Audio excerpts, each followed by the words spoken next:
Most people wake up in the morning and your brain is a record of the past. It's an artifact of everything you've learned and experienced to this moment, right? It's a memory bank. So most people wake up in the morning and they start thinking about their problems, and those problems are connected to certain people and things at certain times and places. And the moment they start turning on those circuits, those memories are actually causing them to think in the past. Every single one of those memories has an emotion associated with them, and emotions are the end product of past experiences. So then the moment they recall the event, or they recall some problem in their life, they start feeling unhappy, they start feeling discouraged, they start feeling anxious. Now, thoughts are the language of the brain, and feelings are the language of the body, and how you think and how you feel creates your state of being. So we could say then, most people's entire state of being when they start their day is in the familiar past. If you live in the familiar past, then it makes sense you're going to create the predictable future. So what happens for most people is they get stuck in their biology. So think about this. Your body is your unconscious mind. It doesn't know the difference between an experience in your life that creates an emotion and an emotion that you can create by thought alone. So if you're living by the same emotion every single day, and those emotions are influencing your thoughts, and you can't think greater than how you feel, or feelings have become the means of thinking, you're thinking in the past. Your lens of the future is going to be colored by the past, so you can't see possibilities. So most people like to wait for crisis or disease or diagnosis before they wake up enough to see. The challenge is that biology tends to be redundant. So if you keep thinking the same thoughts, and those thoughts begin to fire certain circuits in your brain, the nerve cells that fire together wire together, so all of a sudden you start getting hardwired, and those are the thoughts that you can think the easiest. At the same time, those thoughts produce chemicals called emotions, and the next thing you know, your body gets accustomed to living by the same emotions, and it could be guilt, it could be unhappiness, it could be pain, but at least it's familiar to you, at least you can predict it. So some people would rather cling to the familiar than take a chance in possibilities. So for most people then, they say, I don't really see how my thoughts have anything to do with my destiny. That's because 95% of those thoughts are subconscious programs, right? So you're not even conscious that you think those thoughts. So the first step to change is starting to think about what you've been thinking about and change it.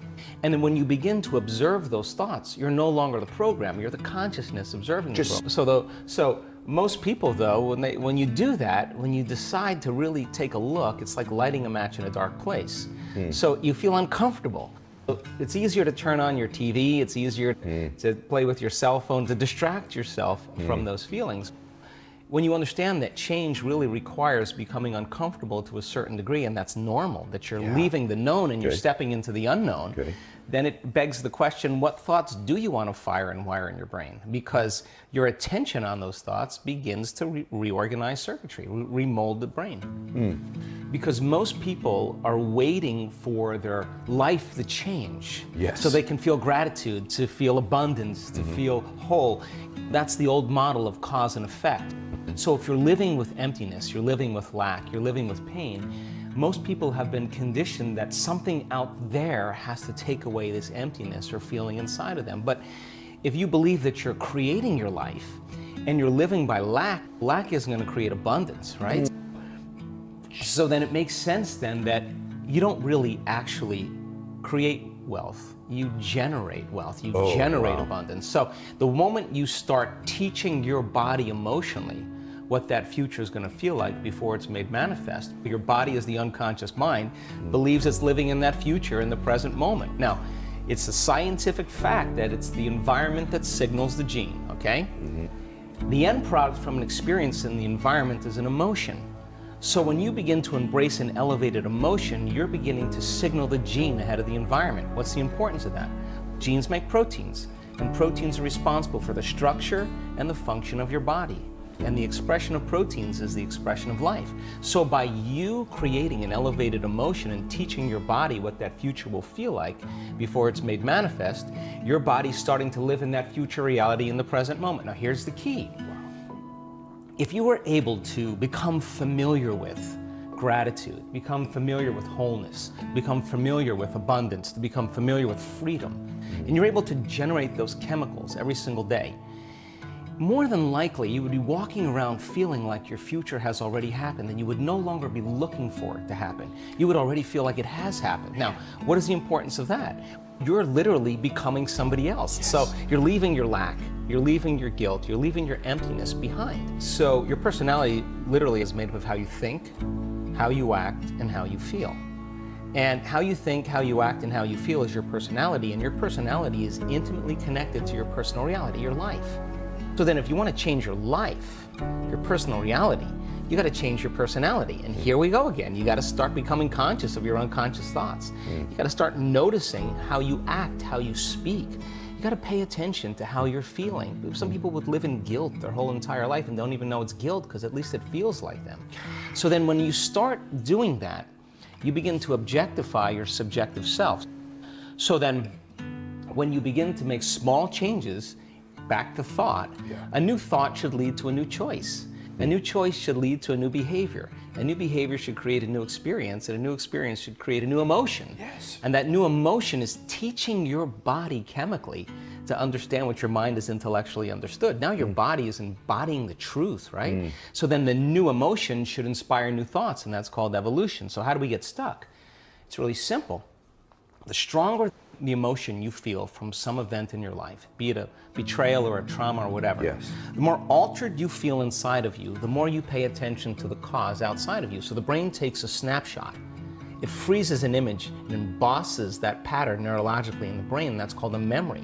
So we create long-term memories from strong emotional events. Certain people have a strong experience in their life, and it catches all of the brain's attention. So now they think neurologically within the circuits of the past experience, and they feel chemically within the boundaries of those emotions. And so how you think and how you feel creates a state of being. Now here's the problem, that if you don't know how to mediate or control your emotional reaction to that event, and you keep that refractory period of chemicals going on for extended periods of time, so that the event produces a chemical change, and the body needs to return back to homeostasis or balance. But if it can't, then the elongation of that emotional reaction for weeks, say, for days or weeks, is called a mood. So you say, Ed, what's wrong with you?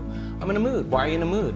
This thing happened to me 5 days ago, and I'm having one long emotional reaction. So then what you do is you keep telling the story about it, keep firing and wiring the same circuits, and you keep conditioning the body into the past. So then you wake up in the morning, you look for the emotion. So then now, all of a sudden, you keep it lingering for weeks or months. That's called the temperament. Why is he so angry? I don't know. Let's ask him. Why are you so angry? This thing happened to me 8 months ago. I'm having one long emotional reaction. I'm memorizing my emotions. You keep it going on for years on end. That's called a personality trait. So then a person then is memorizing themselves by living in the past. And so then you say to them, well, tell me the story. Now the latest research on memory says that 50% of what we talk about in our past isn't even the truth. So we make stuff up about the past. In other words, people are reliving a life that they didn't even have just to reaffirm that they can't change. So then, what's the significance of this? Where you place your attention is where you place your energy.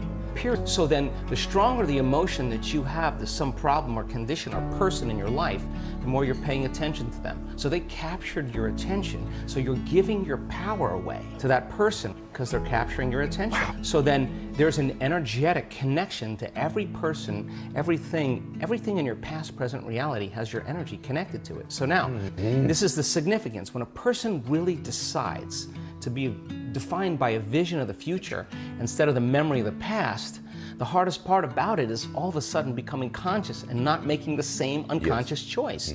So then, if you lower the volume to your frustration, to your hatred, to your anger, if you truly knew how to do that, if you lowered the volume to that emotion, you would take your attention off that person, which means you would begin to break those energetic bonds, and now you're taking your power back.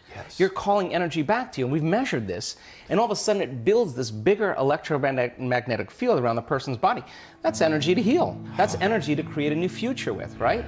And then if you didn't want to lower the volume to the emotion, then just take your attention off the person. And every time you take your attention off the person, if you became conscious of that, you wouldn't feel the emotion. Now the body, though, has been addicted to that emotion because you're using that person to reaffirm your addiction to hatred or frustration. And if that person died, you'd find another one. So then here you go now. So now you're in a position now where you begin to lower the volume to that emotion, and the body's going, wait a second, you've been doing this for the last 20 years, and all of a sudden you're just going to stop hating?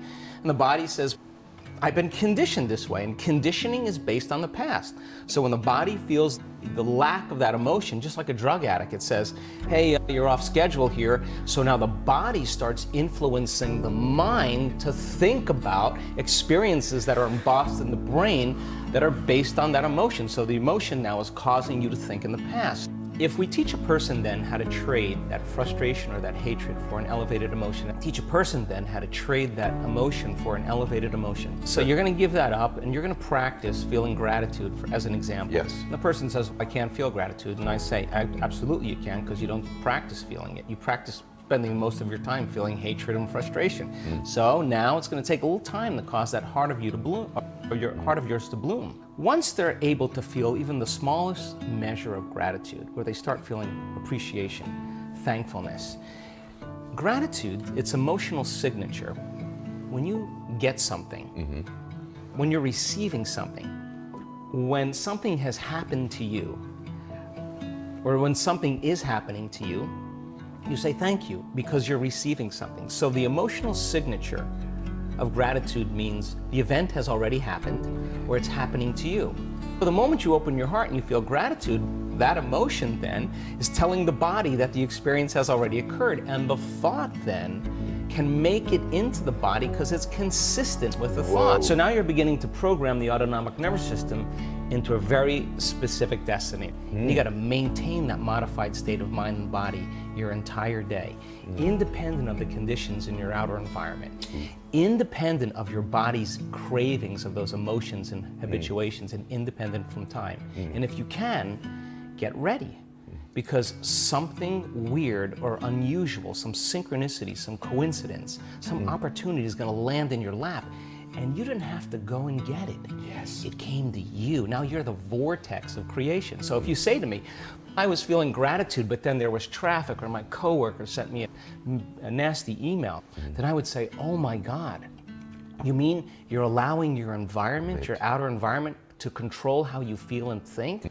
You're back to the unconscious program that you're the victim to your life. But when you start producing those outcomes in your life, you're going to pay attention to what you did inside of you, and you're going to believe more that you're the creator of your life and less of the victim of your life.